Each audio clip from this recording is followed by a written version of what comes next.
গত ভিডিওতে আমরা আলোচনা করেছি প্রথম ফ্লেয়ার করুন এবং কম্প্রেসরে অতিরিক্ত চার্জিং টিউবস তৈরি করুন। দ্বিতীয়, কম্প্রেসর চার্জিং টিউবস ব্রেস করুন। তৃতীয়, গেজ ম্যানিফোল্ড এবং নাইট্রোজেন সিলিন্ডারের সাথে কম্প্রেসর চার্জিং টিউব সংযুক্ত করুন। চতুর্থ, সিস্টেমে নাইট্রোজেন গ্যাস চার্জ করুন। পঞ্চম, একটি সোপ সলিউশন দিয়ে লিক টেস্ট করুন। ষষ্ঠম, লিক স্পটস ব্রেস করুন। সপ্তম, একটি ভ্যাকুয়াম পাম্প দিয়ে সিস্টেমটি সংযুক্ত করুন। এর ধারাবাহিকতায় এই ভিডিওতে আমরা কিভাবে ইভ্যাকুয়েশন গ্যাস চার্জিং এবং অবশেষে কপার টিউব পিঞ্চিং করা জানব তা নিয়ে আলোচনা করতে যাচ্ছি। প্রথম, ভ্যাকুয়াম পাম্প হ্যান্ডেল এবং অপারেট করুন। দ্বিতীয়, সিস্টেম ডিহাইড্রেট করুন। তৃতীয়, নিম্ন দিকে এবং উচ্চ এবং নিম্ন উভয় দিকে সিস্টেমটি ইভ্যাকুয়েট করুন। চতুর্থ, সিস্টেমে গ্যাস চার্জ। পঞ্চম, সিস্টেমটি পিঞ্চ করুন। টাস্ক 1, ভ্যাকুয়াম পাম্প হ্যান্ডেল এবং অপারেট করুন। স্টেপ 1, একটি অনলাইন টেস্টার ব্যবহার করে ভ্যাকুয়াম পাম্পে পাওয়ার ইলেকট্রিক্যাল সাপ্লাই পাওয়া যায় কিনা তা নিশ্চিত করুন। স্টেপ 2, ভ্যাকুয়াম পাম্পের ইলেকট্রিক্যাল পাওয়ার লাইনটিকে পাওয়ার সোর্সের সাথে সংযুক্ত করুন, টেস্ট বোর্ড বা switch board. Step 3, vacuum pump চালু করুন। স্টেপ 4, গেজ ম্যানিফোল্ডে ভ্যালভ নব এলপি পোর্ট খুলুন। স্টেপ 5, র্যাচেট কি বা রেঞ্চের সাহায্যে স্টেমটিকে অ্যান্টি ক্লকওয়াইজের দিকে ঘুরিয়ে অ্যাঙ্গেল ভ্যালভ খুলুন। স্টেপ 6, ম্যানিফোল্ডের এলপি গেজে উপলব্ধ প্রেসার রিডিং পর্যবেক্ষণ করুন। প্রেসার কমতে থাকে। স্টেপ 7, কোনো বাধা ছাড়াই সিস্টেমকে 2 ঘন্টার জন্য ছেড়ে দিন। টাস্ক 2, সিস্টেম ডিহাইড্রেট করুন। Step 1, healing kit infrared lamp নিন এবং এটি সুইচ অন করুন। স্টেপ 2, নিশ্চিত করুন যে সিস্টেম ভ্যাকুয়াম পাচ্ছে এবং পাম্প কাজ করছে। স্টেপ 3, ইনফ্রারেড ল্যাম্প দিয়ে সিস্টেমের সমস্ত এলাকায় হিট দিন। স্টেপ 4, সমস্ত এলাকায় সমানভাবে হিট প্রয়োগ করুন। Refrigerant tubes, condenser coil, evaporator coil যদি এটি উন্মুক্ত হয়, লিকুইড লাইন ড্রায়ার বা ফিল্টার। স্টেপ 5, সব সময় হিটিং কিট এবং সিস্টেমের পৃষ্ঠের মধ্যে 15 সেন্টিমিটার দূরত্ব বজায় রাখুন। স্টেপ 6, 15 থেকে 30 মিনিটের জন্য প্রক্রিয়াটি চালিয়ে যান। টাস্ক 10, সিস্টেমটি খালি করুন। স্টেপ 1, ম্যানিফোল্ডের এলপি গেজের প্রেসার রিডিং লক্ষ্য করুন এবং পর্যবেক্ষণ করুন। এটি 100 মাইক্রন বা তার কম হওয়া উচিত, HG এর 30 ইনের সমতুল্য। স্টেপ 2, ভ্যাকুয়াম পাম্প শুরু হওয়ার 3 ঘন্টা পরে র্যাচেট কি বা রেঞ্চ দিয়ে এর স্টেমটিকে ক্লকওয়াইজ দিকে ঘুরিয়ে অ্যাঙ্গেল ভ্যালভটি বন্ধ করুন। স্টেপ 3, গেজ ম্যানিফোল্ডের এলপি নব বন্ধ করুন। স্টেপ 4, ভ্যাকুয়াম পাম্প বন্ধ করুন এবং পাওয়ার সাপ্লাই সংযোগ বিচ্ছিন্ন করুন। স্টেপ 5, অ্যাঙ্গেল ভ্যালভ থেকে চার্জিং হোজ 1 সংযোগ বিচ্ছিন্ন করুন। স্টেপ 6, ডামি নাট 6 mm দিয়ে অ্যাঙ্গেল ভ্যালভের আউটলেটটি বন্ধ করুন। একটি উপযুক্ত আকারের ডাবল এন্ডেড স্প্যানার দিয়ে নাটটিকে টাইট করুন। স্টেপ 7, গেজ ম্যানিফোল্ড এবং ভ্যাকুয়াম পাম্প থেকে চার্জিং হোজ 1 এবং 2 এর সংযোগ বিচ্ছিন্ন করুন। Task 11, gas charging system. Step 1, একটি প্রচলিত রেফ্রিজারেটরের হারমেটিক রেফ্রিজারেশন সিস্টেমে রেফ্রিজারেন্ট চার্জ করুন। স্টেপ 2, একটি ফ্রস্ট ফ্রি রেফ্রিজারেটরের হারমেটিক রেফ্রিজারেশন সিস্টেমে রেফ্রিজারেন্ট চার্জ করুন। স্টেপ 3, এটা ধারণা করা হয় যে ইউনিট বা অ্যাপ্লায়েন্সটি চার্জ করা হবে ভ্যাকুয়ামের অধীন বা হোল্ডিং রয়েছে। টাস্ক 12, চার্জিং সিলিন্ডারের সাথে সিস্টেম সংযুক্ত করুন। স্টেপ 1, চার্জিং হোজ 1 এর এক প্রান্ত চার্জিং সিলিন্ডারের ভ্যালভের সাথে সংযুক্ত করুন এবং অন্য প্রান্তটি গেজ ম্যানিফোল্ডের মধ্যবর্তী পয়েন্টের সাথে সংযুক্ত করুন। স্টেপ 2, কম্প্রেসরের অ্যাঙ্গেল ভ্যালভের সাথে চার্জিং হোজ 2 এর একটি প্রান্ত সংযুক্ত করুন এবং গেজ ম্যানিফোল্ডের লো প্রেসার এলপি পয়েন্টের সাথে অন্য প্রান্তটি সংযুক্ত করুন। স্টেপ 3, একটি ফ্লেয়ার ডামি নাট 6 mm দিয়ে হাই প্রেসার HP পয়েন্ট দিয়ে গেজ ম্যানিফোল্ড বন্ধ করুন এবং একটি উপযুক্ত ডাবল এন্ডেড স্প্যানার ব্যবহার করে টাইট করুন। স্টেপ 4, গেজ ম্যানিফোল্ডের চার্জিং সিলিন্ডার ভ্যালভ, এলপি এবং HP ভ্যালভ নব এবং কম্প্রেসর অ্যাঙ্গেল ভ্যালভগুলি বন্ধ রয়েছে তা নিশ্চিত করুন। স্টেপ 5, একটি কাটিং প্লায়ার ব্যবহার করে চার্জিং হোজেসের প্রান্ত টাইট করুন। টাস্ক 13, চার্জিং হোজেসের হাওয়া শুদ্ধ করুন। স্টেপ 1, নব 1/2 থেকে 1 টার্নটি অ্যান্টি ক্লকওয়াইজ দিকে ঘুরিয়ে আস্তে বা ধীরে চার্জিং সিলিন্ডার ভ্যালভ খুলুন। স্টেপ 2, একটি কাটিং প্লায়ার ব্যবহার করে গেজ ম্যানিফোল্ডের ইন্টারমিডিয়েট পয়েন্টের প্রান্তটি আলগা করে চার্জিং হোজ 1 কে শুদ্ধ করুন। স্টেপ 3, লক্ষ্য করুন যে রেফ্রিজারেন্টটি ম্যানিফোল্ডের ইন্টারমিডিয়েট পোর্ট থেকে বরফের আকারে প্রবাহিত হচ্ছে। তারপর অবিলম্বে চার্জিং হোজের প্রান্তটি টাইট করুন এবং নিশ্চিত করুন যে রেফ্রিজারেন্টের এসকেপ বা রিলিজ বন্ধ হয়ে গেছে। স্টেপ 4, গেজ ম্যানিফোল্ডের এলপি নব 2 থেকে 3 টার্নস খুলুন এবং এলপি গেজের রিডিং পর্যবেক্ষণ করুন। স্টেপ 5, একটি কাটিং প্লায়ার ব্যবহার করে অ্যাঙ্গেল ভ্যালভের প্রান্তটি আলগা করে চার্জিং হোজ 2 শুদ্ধ করুন। স্টেপ 6, রেফ্রিজারেন্ট বেরিয়ে যাওয়া পর্যবেক্ষণ করুন। তারপর অবিলম্বে চার্জিং হোজ 2 এর প্রান্তটি টাইট করুন যাতে রেফ্রিজারেন্ট প্রবাহিত হয় না। টাস্ক 14, সিস্টেমের রেফ্রিজারেন্ট চার্জ করুন। স্টেপ 1, চার্জিং সিলিন্ডারের রেফ্রিজারেন্টের লেভেলটি নোট করুন এবং ট্যাব কলমে এটি রেকর্ড করুন। স্টেপ 2, রেচেট কি বা রেঞ্চ ব্যবহার করে ধীরে ধীরে স্টেমটিকে অ্যান্টি ক্লকওয়াইজ দিকে ঘুরিয়ে অ্যাঙ্গেল ভ্যালভের স্টেমটি খুলুন কম্প্রেসর প্রসেস লাইনে। স্টেপ 3, হাত বা আঙ্গুল দিয়ে স্পর্শ করে কম্প্রেসর চার্জিং টিউবে রেফ্রিজারেন্ট প্রবাহ পর্যবেক্ষণ করুন। চার্জিং লাইন ঠান্ডা অনুভব করে রেফ্রিজারেন্ট ফ্লো নিশ্চিত করুন।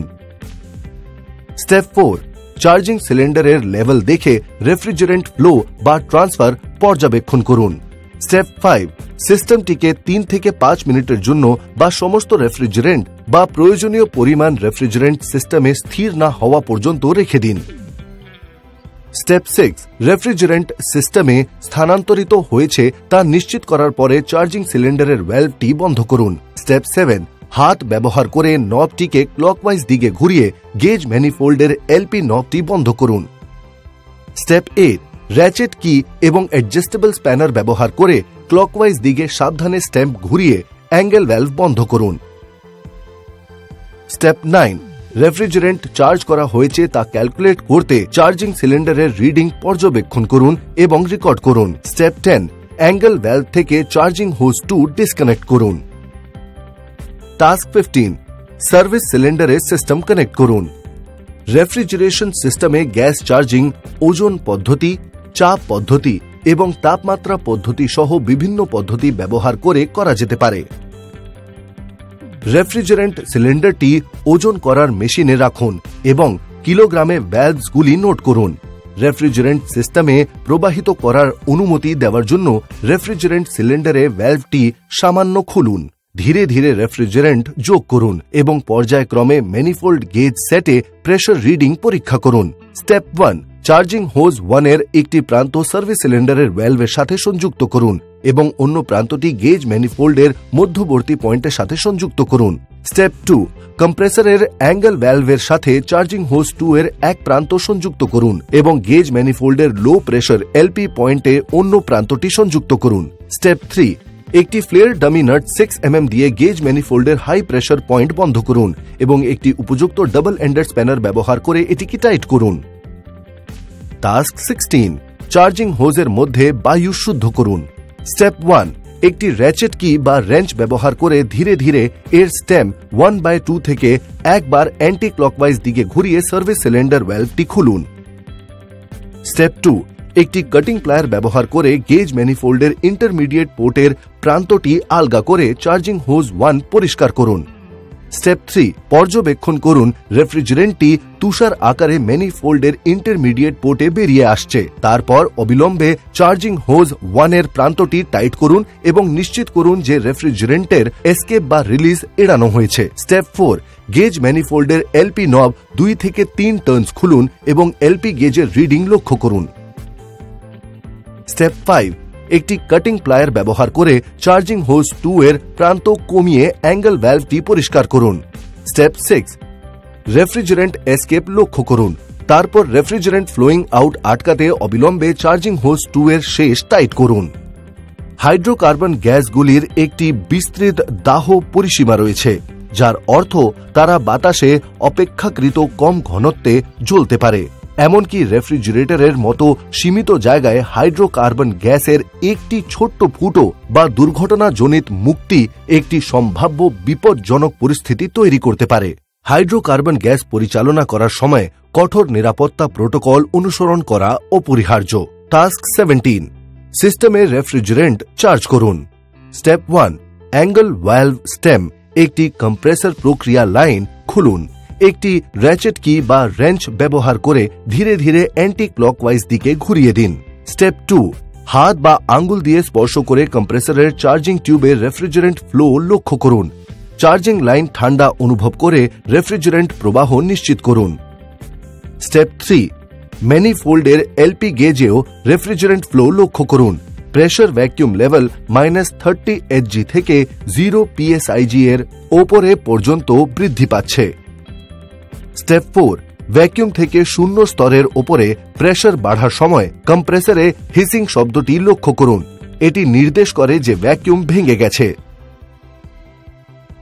স্টেপ 5, ম্যানিফোল্ডের এলপি গেজ 30 থেকে 50 psig না পৌঁছানো পর্যন্ত রেফ্রিজারেন্ট ফ্লোকে অনুমতি দিন। তারপর অবিলম্বে অ্যাঙ্গেল ভ্যালভ বন্ধ করুন। স্টেপ 6, ওয়ারিং ডায়াগ্রাম ব্যবহার করে সিস্টেম বা অ্যাপ্লায়েন্সের ওয়ারিং অন করার জন্য পর্যাপ্ত কিনা তা নিশ্চিত করুন। স্টেপ 7, একটি ক্ল্যাম্প মিটার বা টং টেস্টার্স ব্যবহার করে যন্ত্রের জন্য উপলব্ধ ইলেকট্রিক্যাল পাওয়ার সাপ্লাই অপারেটিং লিমিটে 180 to 230 ভোল্ট, অ্যাম্পিয়ার্স বা ওয়াটস পরীক্ষা করুন। টাস্ক 18, সিস্টেমকে পিঞ্চ করুন।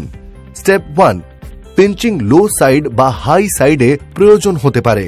কখনো কখনো এটি উভয় সাইডসের সাকশন বা প্রসেস লাইন এবং তরল লাইন প্রয়োজন।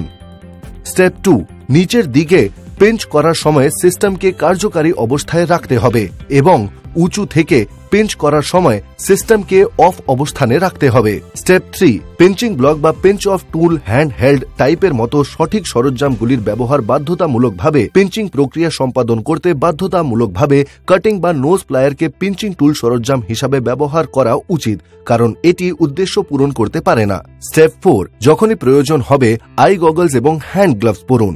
স্টেপ 5, কম্প্রেসর কাজ করছে তা নিশ্চিত করুন। স্টেপ 6, একটি পিঞ্চিং টুল ব্যবহার করে কম্প্রেসর প্রসেস টিউব এবং অ্যাঙ্গেল ভ্যালভের ফ্লেয়ার নাটের মধ্যে লাইনটি পিঞ্চ করুন। স্টেপ 7, প্রসেস লাইনে পিঞ্চিং টুলটি টাইট করে ধরে রাখুন।